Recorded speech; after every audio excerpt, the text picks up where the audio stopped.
Room లాగు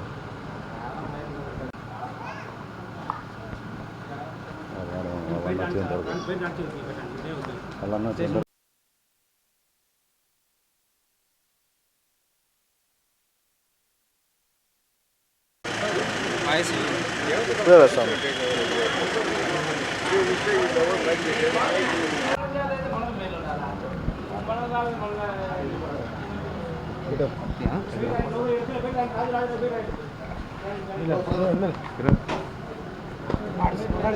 table దొక్కుతారా table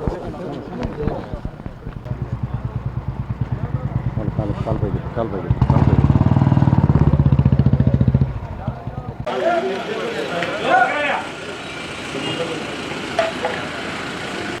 high court ఈ మేరకు ఇంతకుముందు పోయిన నెల వచ్చి కోర్టులో ఆమె సునీతమ్మ గారు పిటిషన్ వేశారు, ఫైల్ చేశారు.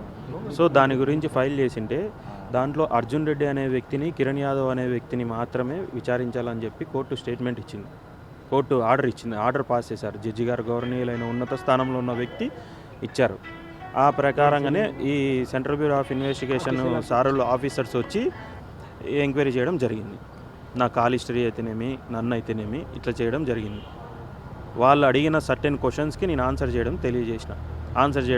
జరిగింది. అది విషయం. మీరు అర్జున్ రెడ్డి కాంటాక్ట్లో ఉన్నారా లేకపోతే మీరు ఎక్కడ ఉన్నారు? అది ప్రభుత్వం, అది ఇప్పుడు కోర్టు పరిధిలో ఉంది కాబట్టి మనం దాని గురించి మాట్లాడకూడదో నాకు తెలియదు. కానీ ఇప్పుడు నేను వచ్చిన దానికోసం అయితే నేను తెలియజేస్తున్నాను. నన్ను పిలిచింది ఎంక్వైరీకి రమ్మని. నేను ఎంక్వైరీకి పూర్తిగా సహకరిస్తున్నా. ఇప్పటికి కూడా నేను సహకరిస్తూనే ఉంటా. ఈ సునీతమ్మ గారు ఏ విధంగా పిటిషన్ ఫైల్ చేశారో ఇన్వెస్టిగేషన్ కావాలి అని, అదే ఇన్వెస్టిగేషన్ కావాలని గత సంవత్సరం నా అన్న ఎంక్వైరీకి కూడా చేయడం కూడా,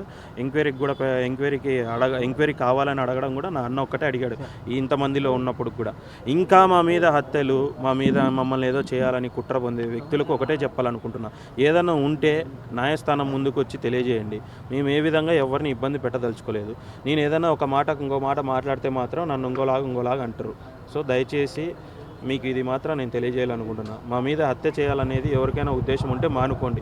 ఇప్పటికైనా మేము ఈ కేసులో ఇంకా బలంగా ఇంకా ముందుకు పోవాలి అనేలాగుంటే ముందు మా ఆత్మ మేము అనే వాళ్ళం బ్రతికుండాలి. అదొక్కటే మీడియా పరంగా నేను తెలియజేయడం జరుగుతుంది.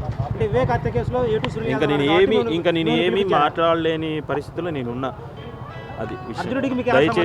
దయచేసి ఇంతకు మీదతో నన్ను వదిలేయండి. అర్థం చేసుకోండి.